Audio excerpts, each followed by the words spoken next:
So this is Kinectasploit version 2, and thank you guys for coming out so early on a Sunday. You actually survived the con and made it to the end of the thing. So this is version 2. It did version 1 last year. Anybody here for that talk? You want to show up? Cool, excellent. Thank you guys for coming back. So so version 1 was just the Kinect plus one security tool, and what we're doing this year is the Kinect plus 20 security tools, or 20 tools in general to run a scenario. So our scenario is going to be we're using a real-time 3D first-person shooter game environment to collect the contents of a garbage file off of a server. So that should sound familiar to some of you, to most of you. So let me cover just a little bit about the architecture. We're going to run right into it because there's no slides. It's all demo. So everyone needs to, while I'm doing this, say a quick little prayer to whatever demo god you believe in to make sure that this thing actually functions. I've been testing it all week. That's the bad part about doing a talk on Sundays, that you spend the entire con like practicing and working on your talk and making brand new mistakes so that you're nervous as hell when you actually finally get a chance to, to do it. So that's my state right now. So architecture-wise, everything's on this laptop. So the version 1, the big differences here were that it was Blender using Metasploit's RPC server to talk to Metasploit, only Metasploit. But you know, when you want to talk to Snort and Nessus and Ettercap and Nmap and all those other guys, there's no RPC server for that.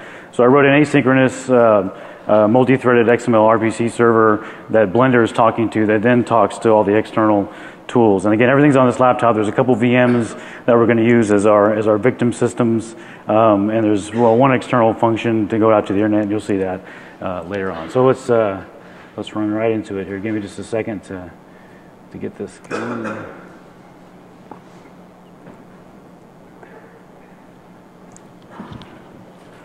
Okay, we got the Kinect here. Let me get myself all calibrated. And you should be seeing, and you are seeing, the Blender screen interface, and that's just taking a little bit to start up because it's got some large sound files it needs to process. Kinectasploit initiated. Okay, let's run it, and actually, well, let me just leave it like that for now. It's showing the debug stuff up in the top, but we'll deal with that for now. I could restart it, but we'll lose some output in some later scenes. So this is the default room where you start off on, and the main gestures are the same as last year for you guys who saw this. So you lean forward, you move forward in the room, you lean to the right, you move to the right, you lean to the left, you go that way, and if you rotate your hips, you'll turn around in the room. So this was meant to be patterned after the room in the Matrix, you know, like the training room, big white room kind of thing, where then the big cabinets full of guns came shooting in. So that's the first gesture that we're going to do to bring in the way that we get to the other rooms in there and actually start our attack scenario looking for this garbage file. So last year also the big differences are, last year every gesture was like, when the gesture fired, it did, when I made the gesture, it did it. There was no delay. So you run the risk of, when you're hooked up to 20 different things, causing some serious chaos. So this year the gestures, there's a little bit of delay before they happen, and there's an indication that you're actually causing something. So if you continue to do it, you will cause something to happen. So I'm going to raise my hand in like a help gesture, and I want you to notice the lights that show up on there to indicate that you're about to do something. So put my hand to the thing, the lights light up, they're going to turn green when the gesture fires, and in comes our cabinet full of ammo, essentially, that we've got.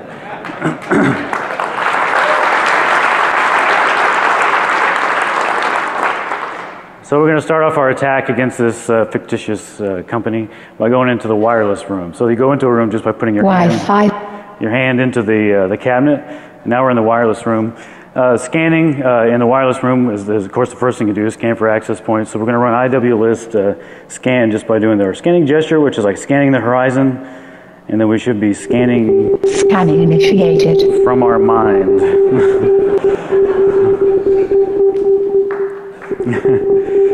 So this will take a little bit here, and let me just cop to something. There's obviously no access points here on stage. When I was originally thinking about this, I was like, refreshing access points. I was like, oh, you know, I'll bring a real live access point to DEFCON. I'll be a real man and hack it live on stage. And then I thought twice about that, and I thought, well, if I did that, I'm sure you guys would hack it before I ever got a chance to. So these are real live access points. They're just not real live access points here on stage. So this is real live output. It's just sort of, think of it as a cooking show. You know, when they always have the lasagna in the oven that's already been cooked, that's exactly this scenario. It's just same real live output. And I should explain what these things are. So when I thought about how to represent an access point, when I was a kid, we had this little a toy that was like a plastic bubble on a little wood platform with wheels on it and a stick, and you push it around. There were little balls in it that would pop up and down. I'm sure some of you guys have played with or have seen the same thing. And to me, that's what an access point is. It's like a little thing that's trying to self-contain its packets, but they fly all over the place. So these are kind of purposefully messy, and they're dropping packets all over the place.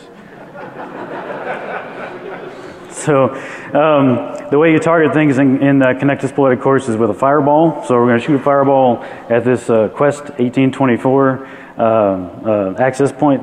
And the other construct here is that we use the walls in the various rooms to help interface with stuff, because you can't just do gestures for everything. At some point in time, I mean, hacking tools are text-oriented. At some point in time, you got to deal with text. So the leftmost part is always a context. The rightmost part is menu options. They're always context-sensitive menus. So like in this case, we've selected an access point, so I can choose to dump the packets of that, which of course is the first stage of an attack. So if you've noticed now, the packets out of that Quest 1824 are coming to me rather than going where it was they were going prior to that.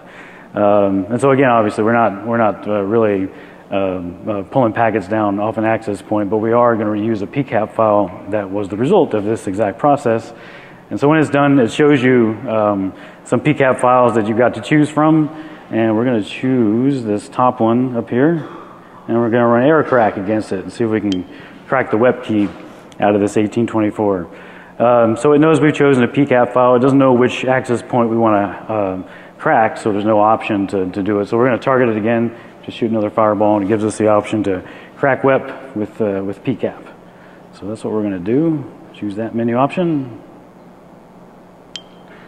It doesn't do much because it doesn't take very long to get it, but if it works, it's going to show the key as part of the access point itself. Refreshing access points. Oops. So hopefully you can see there's now a little key icon on that particular access point, denoting that we've got access to that particular network.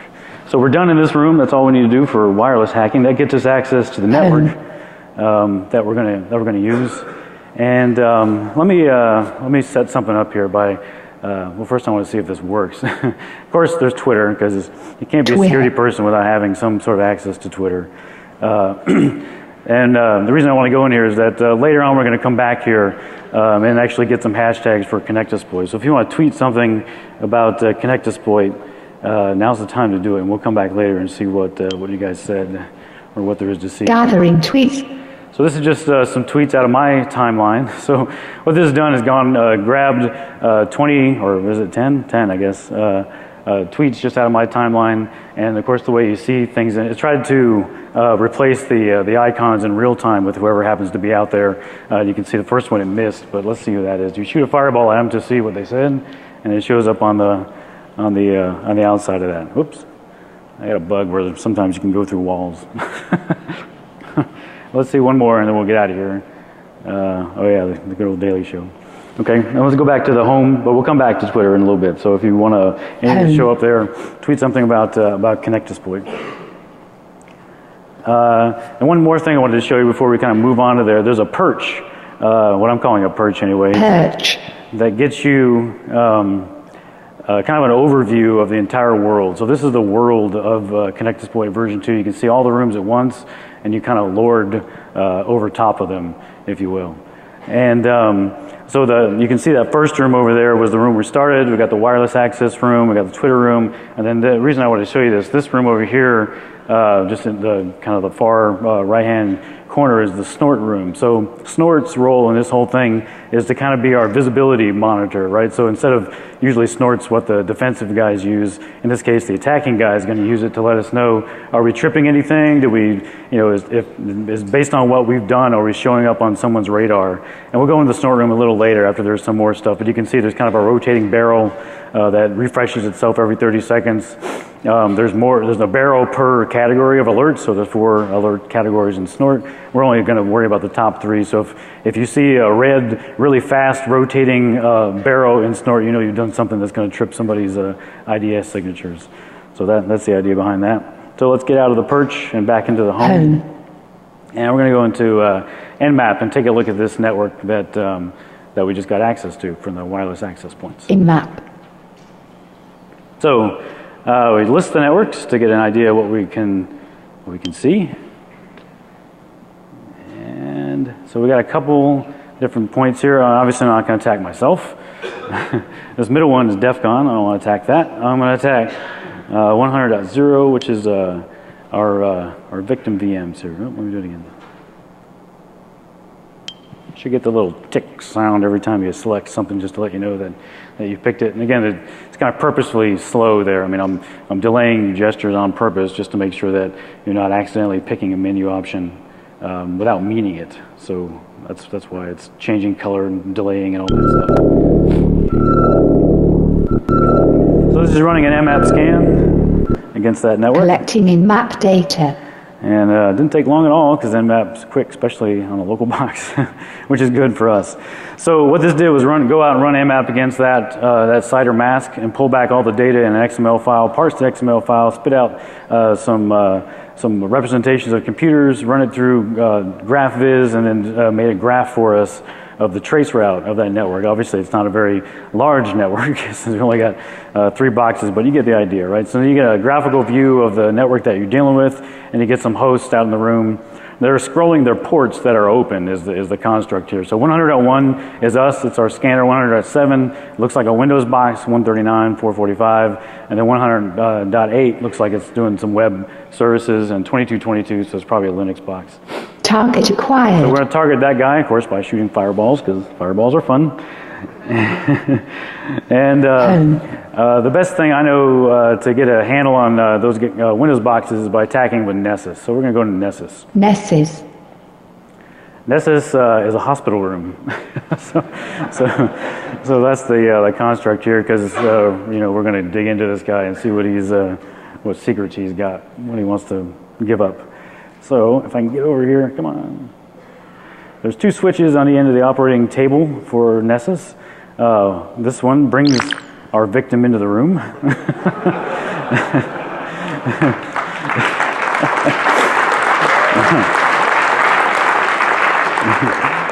And this other one. Nessus scanning initiated. Initiates a Nessus scan, like it says, like the nice lady is Nessus scan completed.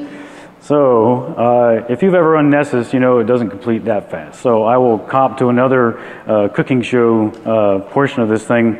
I actually don't even have Nessus loaded on here, but there is an integration in Nessus that is a real live Nessus scan from that box. It's just the XML file and kind of replaying, because if you're on Nessus, you know it takes like 5 or 10 minutes per host, and I don't want you guys staring at me for 5 or 10 minutes. I like you and all, but... So I need to warn you, just so you're ready for this, because it's a weird thing how you can't hear it until somebody tells you to listen to it. So what's going to happen here is I'm going to select one of these vulnerabilities that we're going to dig into. We want to be stealthy, so we're not going after the MS ones. We're not just going to pop shell on a Windows box using a interpreter or a Mesploit exploit. We're going to go after this shares unprivileged access, which is Nessus speak for an open share. Right, but when I select it, it's going to read you the output of the Nessus vulnerability, or the Nessus description. But if you're not ready, you won't hear it. So listen. The following shares can be accessed as LBPIWMGN. File as readable, plus content of this share. Test.txt troubleshooting.pcap. Okay, so we've got 2 files accessible on an open share, if you heard it, and one of them is a PCAP file. So I don't know about you guys. Whenever I find a PCAP file in a pen test, first thing I want to do is run it past EtterCap to see if there's anything in there that I can use. So that's what we're going to do. We're going to package this up. Packaging your vulnerability. And this puts it in a little ammo box that's going to follow us around, kind of like Thor's hammer. right? So it attaches it attaches to our hand, and the fun thing is you can kind of outrun it. You can go faster, and then it will catch up to you. So, and it's going to follow us around to the rest of the rooms here, well, until we get rid of it, which we're going to do shortly. So, you know, it's gone. It's trying to find me, and it's running through walls and all that stuff right now. And it's going to catch up to us in the EtherCap. EtherCap. You can. There's no reason why you couldn't. In this particular thing so far, the question was, sorry, I should repeat the question. The question was, can you carry multiple containers? And yeah, you can. There's absolutely nothing stopping you from doing that. In this case, one at a time is really all I need for this particular scenario. And that took a long time to get that to happen. So I'll have more than one. But when I came into the EtherCap room, it knew, because this container exists in the scene, that I had a target, that I had a vulnerability, and so it gave me a menu option to target that guy. So EtherCap for me, the hard part of this thing is like, how do you represent all these various tools that don't have a physical manifestation? EtherCap's a big swirling death. so that's what it is. So we're going to send this to EtherCap. Oh, another thing to listen for. Listen to the sad tone in her voice. I didn't tell her to do this, but she sounds so sad when she says this. Target sent to EtherCap. EtherCap exploiting vulnerability. EtherCap finished. So it sounds so sad, doesn't it? It's like target sent to EtherCap. Okay, so what happened just then? We knew we had an open SMB share, right? So that there's a script attached to that knows if there's an open SMB share to run SMB client, pull down files. If there's a PCAP file, send it to EtherCap. EtherCap parses it and spits out any credentials that it happens to find. So now we've got creds that we can go use. So let's go back and root sounds like a Linux box. So let's go to our Nessus area, or I'm sorry, in-map area, which is where we pick targets that we're interested in. You know, and we got, oops, get back over here. So we got the Windows guy targeted. Let's untarget him. Target acquired. Target acquired. Target acquired. I've gone crazy. Let's untarget this guy. Come on. Okay, and let's be accurate and target this guy. Target acquired. Targeting is important in games, and it's also important in this game. So we had a guy with 80 and 443 open, and we have some credentials. Let's go to the web room and see what we can do for those. So here's our target. Came with us into the web room. We're going to scan him for URLs. This is just going to run wget against him and see what we can find. Gather URLs completed. It sounds like it's it announces when it does something, announces when it's done. So if they happen almost simultaneously, it sounds like that, where it kind of came over top of itself. So you can see we didn't really get much, right? So let's use our credentials that we just got from EtherCap. It gives us this option because it notices that we have credentials, and it just ticks on I'm going to use credentials, kind of a Boolean flag, and let's scan again. Gathering URLs. Gathering URLs completed. So now we got quite a bit more. So let's just wget using those credentials that we had. And there's a whole list of URLs. We can scan through them. The gesture for that is just you put your left hand behind you a little bit, and then you do kind of a give me more data movement. So we've got a bunch of URLs we can pick from. We're going to pick this challenge 3 guy, just because I know that it works. And now that we've got a URL selected, it gives us an option to launch SQL Map. So that's what we're going to do. We're going to launch SQL Map and try to get some more credentials and see if we can kind of stealth our way onto SQL Map initiated. Retrieve our garbage file. So when SQL Map finishes, it's going to display whatever it gets. SQL Map completed. If your results include hash values, you may wish to visit John the Ripper for assistance. A little foreshadowing, maybe. A little obvious foreshadowing. So obviously we got a username administrator and a hash out of the back-end database. So that was a SQL map just running in a password, give me a password mode. And just like we did before, we're going to package these up in a little module because they're not quite complete. We need more data out of them. So we're going to package this up and we're going to take it off to John. Packaging your creds. I don't know if you can see Say this. hi to John for me. Okay, yeah, I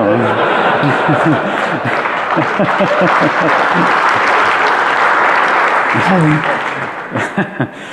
She's got a sense of humor. That. Okay, so let's go to John. John. So John, there's a little red box in the corner because I don't know what else to do with John. The cool thing in Blender is I'm not spending much time on Blender. If you have questions about the game engine, it came to our creds. One cool thing is it's got like a distance sensitive sound, so closer I am, the louder the sound, farther away, the quieter the sound as well. So it's got some, just, I guess those are standard game engine features now, but they're new to Blender. So we're going to crack these credentials by sending them off to John. Credentials sent to John. And when he works, he's going to display them on the wall. John activate. John completed. So John did this work that fast because that was a real-time John crack, by the way. It wasn't a cooking show type thing. But that password obviously is in John's default password database. So it just took that, it was a MySQL hash, cracked it against that. And so now we've got administrator creds with an oddly familiar password.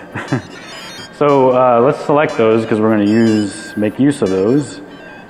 And credentials selected. So I left this kind of raw. I could have done the same ammo box thing, but I wanted just an opportunity to talk about, like, one of the coolest things in Blender is the Python scripting engine in there. And so, for example, this object, me right here, I'm just called the player in the scene, and you can attach Python dictionaries to anything in any object inside Blender. So when I selected those credentials, all that really happened was it took this string. If you're a Python guy, you'll recognize that as a Python dictionary, just a field value, right? So username, administrator, password, Gibson hash, and it attached that as a cred to the player. So now anything else inside Blender can make use of that same thing. So it kind of has its own internal data transfer mechanism. And we're going to use these creds next. So we got a real administrator home cred, and let's see let me check my cheat sheet here. Sorry. All right, let's go back and select our Windows box since we got an administrator account. In map. Whoa. Okay, let's unselect that dude, and we're going to select that guy. Yes, we are going to select that guy. Target acquired. Target acquired. Yeah, fireballs bounce. Target acquired. Screw you. Okay, one target acquired. So one at a time. We'll work on the mass module. Maybe that's next year. You can target 100 things or something. And we're going to go to, obviously, the last two rooms here in our scenario are, so what we're after here is, like I mentioned, the contents of a garbage file. So the final goal is to get some forensic work done. The thing that's going to help us get onto the box, however, is Metasploit. So let's go to Metasploit. Metasploit. And let's see, maybe we have a console. Yeah, we do. Okay. So we have a console output from Metasploit. It's complaining and bitching about not being updated, but I didn't want to break anything, so it's not updated recently. Let's go up here. So what this is going to do is run psexec to get an interpreter session loading on the box.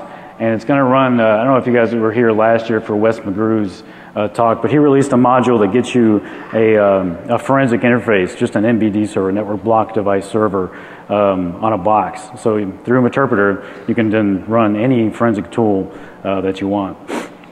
So that's what we're running against that. So it's just psexec using those credentials that I just showed you, and it's attempting to run this module. And as you can see, it failed dramatically. So sometimes that happens, and you just run it again, and we can do the same thing using gestures. Loading. So we're loading. It's going to try it again. If it works, it'll serve up the C drive as a network block device. And there it is, serving up a C drive, and the entire C drive is now available to us as a network block device. So that's awesome. And we're going to use that in the final stretch here. Whatever you guys said to the demo guys, you keep saying it because we're doing pretty good. We're going to go to the forensic room and see what we can find out about this now that we've got raw access to it. So we're going to connect using MBD, just MBD client, a regular Linux client. Loading. And it's made the connection and given us another option to search the garbage, aka the recycler bin in Windows. Searching. So this kicks off a job that's going to take just a little bit. So let me explain kind of what it's doing while we're waiting for the output, and we'll go to some other rooms while we're waiting for the output also. So this is live, real time, actually hitting that box, searching through. So it's got a raw, like much like a DD image on there. It's going to run FLS out of the sleuth kit and just look for anything with the word recycler in it, and then display it up on the wall. So in the meantime, let's go out to the perch and see if we have some snort output that we can take a look at. And it looks like we do. We got a couple barrels, so let's get out of the perch and see if we can go see what alerts we've triggered so far. So here we go. Snort. Snort. Snort. So I'll only do one, and then we'll move on to something else here. But all you do is just touch the barrel. You can get close to it. There's something interfering here. And it coughs out just a little summary of what alerts are there for that particular barrel. So you can see these are like priority 2 alerts in Snort. So we got some port sweeps that obviously are from our mmap scan, and then some other stuff probably from the SQL map that we did. So that's the Snort integration. Home. And while we're waiting for our forensic output, it will announce it to us when we don't have to go back to the room to check. It'll say forensic output received. Let's go to Twitter and see if... Twitter. Whoa, I ran into stuff. Let's see if there's any Kinectasploit related stuff besides my one sorry tweet early this morning. Gathering tweets. Cool. All right. Let's see what... I'll try to knock some of these down, because the fun thing about these, they don't have much weight to them, much like tweets don't. So you can kind of knock them over if you hit them enough times with fireballs. Oh, come on, fall over, please. Of course, now it's not gonna.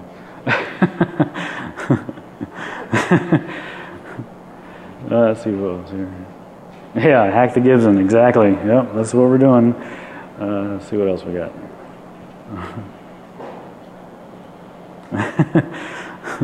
Cool. And come on, forensic output. Oh, see this. A lot of people with default icons.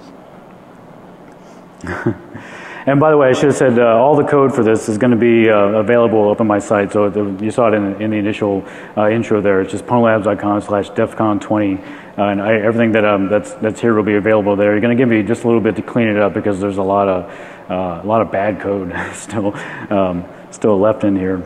But it'll all be open on there. And Blender as well is open source. If you go to blender.org, it runs on Linux, Mac, Windows, and any Blender file that you create like this can run on any platform. Of course, given assuming that you've got all the rest of the stuff on there. I mean, obviously, if you're going to use mmap, you have to have mmap as well. So you got to have all that stuff loaded. So again, everything out of here will be all forensic output received. Cool. So we got our forensic output. So let's go back to home, and let's go back to the forensic room. Let's go put room shortcuts in here next, because it gets a little tiring going around. So it did a FLS against that, and if you've ever done FLS and MAC times, all that stuff in forensics. So what we got is the inode number on the far left, and then the name of the file. So this is just everything that has recycler on that particular Windows box. If you have ever done forensics and recycling bin, all that kind of stuff, you'll know that the info2 file, which I'm trying to select down here in the very bottom, is kind of the index for everything in the recycle bin.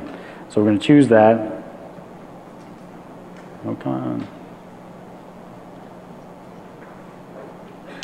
There we go. Info2, and Kinectasploit knows that info2 file can be parsed with refiuti, and it gives us the option to do that. So I'm going to choose refiuti, and it's going to pull down that file. Retrieving forensic output received. So what it did just there was run icat against that network block device with that inode number, pull down info2, run it against refiuti, and give us a bunch of, well, what looks like crazy output. But we can go back to the beginning of this output. I think we can. Come on. Okay. So it just tells you where the file was, and then the important thing to pay attention to, so the index number is the number that gets added to DC. So DC1 will be this file up here. And if you notice, the file's name is C/ in other words, root/period workspace/garbage.txt, which sure sounds like the file that we're interested in. So let's go get our previous output here, search garbage again. Searching. And this is going to... Forensic output received. So it ran that same exact thing that it took, a couple minutes last time, but it caches it, so it takes a lot less time the second time through. So we're going to pick DC1, which we got from our index on there. And then, if this works, it's the grand finale. So let's hope it works. So we're going to iCat that file out and see what it's got. Retrieving. Let me go over here. It's displayed the output on the back wall. So let me just go over and turn around. And hopefully this will work. And will be the end of KinectSploit version 2. There we go. There's the output of that file. It's in that place where I put that thing that time. Which, if you've ever seen, if you've seen hackers recently, you will recognize that. So that's KinectSploit.